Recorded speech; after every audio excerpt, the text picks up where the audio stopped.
अभिवादन करतो। आज या ठिकाणी होऊ घातलेल्या लोकसभेच्या निवडणुकीच्या संदर्भाने प्रेम करणाऱ्या सर्व कार्यकर्त्यांची मते जाणून घेण्यासाठी आदरणीय नेत्यांनी ही जी काही छोटीशी सभा आयोजित केलेली आहे, सभेचे अध्यक्ष आमचे सन्माननीय मित्र संतोषजी थापे साहेबांनी उपस्थित आपण सर्वच जण खरं तर अनेक जण परिचयाचे आहेत, तशी नावही घेता येतील, मात्र प्रोटोकॉलनुसार वेळ जाईल आणि कमी वेळेमध्ये मला जास्तीत जास्त माझं मत मांडायचं आहे, म्हणून मी नाव घेण्यामध्ये जास्त वेळ घालणार नाही। फक्त नेत्यांच्या बाबतीत मी एवढंच सांगेन की कितीही वाजता या माणसाला जर फोन केला तर मला वाटतं दुसरी रिंग कधी आपण कुणी ऐकली नसेल। मोबाईल हातात असेल तर पहिल्याच रिंगला फोन उचलणारा महाराष्ट्रातला एकमेव आमदार म्हणजे सन्माननीय निलेशजी लंके साहेब आहेत। मगाशी आजीने सभेची सुरुवात करताना सांगितलं की कोरोनाच्या काळामध्ये भले भले नेते घरात होते, आमच्या भागातले नेते तर कुठे ते कुणाला माहित नव्हतं। ज्यावेळेस आई वडिलांना घराच्या बाहेर ठेवण्याची वेळ आली आणि लेकरांनी सुद्धा बाहेर ठेवलं, अशा वेळी त्या आई वडिलांना स्वतःच्या घरात घ्यायची हिंमत दाखवणारा महाराष्ट्रातला एकमेव नेता म्हणजे निलेशजी लंके साहेब। आणि म्हणून खरं तर नेत्याची भूमिका अस्पष्ट होती, अजूनही पक्षाच्या बाबतीत त्यांनी स्पष्टपणे भूमिका घेतलेली नाही आणि म्हणून आमच्यासारख्या कार्यकर्त्यांनी नेत्यांनी खरं तर आग्रह केला आणि म्हणून मग त्यांचेच मित्र आणि आमचे सन्माननीय मित्र चंद्रहारजी पाटील साहेब डबल महाराष्ट्र केसरी यांच्या उमेदवारीचा आग्रह आम्ही शिवसेनेकडे केला आणि त्यांनी आमच्या शब्दावर चंद्रहार पाटलांना उमेदवारी दिली आणि म्हणून मी सांगली लोकसभेची माझ्याकडे जबाबदारी होती।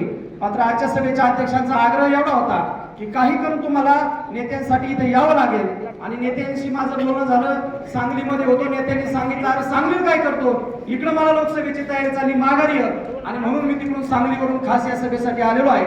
आणि मी फक्त एवढं सांगेल की पारनेरवाले जेवढं लीड देतील पाथर्डीवाल्यांनी तेवढी जबाबदारी घेतलेली आहे।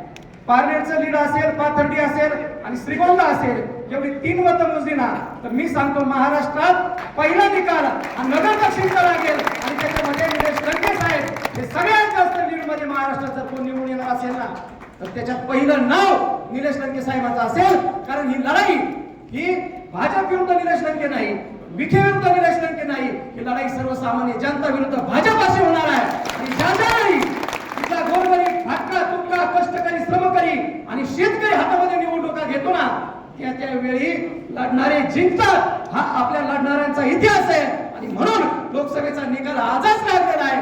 फक्त आपल्यावरती जे काही नियोजन असेल, कागदावरती नेत्याच्या समोर मी 9 पानं वाचली, त्या पानावर जे जे लिहिलेलं आहे त्याची प्रत्येकाची जबाबदारी ही प्रत्येकावरती आपल्यावरती असेल आणि म्हणून आपल्याला प्रत्येकाला निलेश लंके होऊन लढावं लागेल। जर आपण ते होऊन लढलो तर मला वाटतं या लोकसभेचा निकाल आपण राज्यात सगळ्यात मोठ्या फरकाने लावल्याशिवाय राहणार नाही, एवढंच या निमित्ताने सांगतो।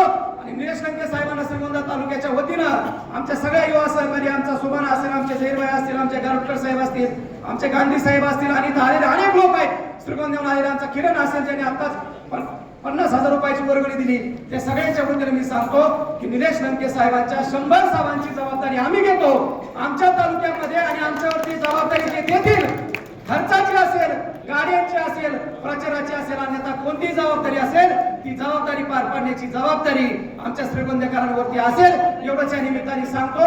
राजकारणामध्ये टीका टिप्पणी होत असती त्यामुळे ती काय फार कुणी मनावरती घेऊ नये। निलेश लंके साहेबांना नेत्यांना माझी एवढी एकच विनंती आहे की आज आपण आपल्या कार्यकर्त्यांशी सुसंवाद साधून त्यांचे विचार ऐकून आपण योग्य तो निर्णय घ्या।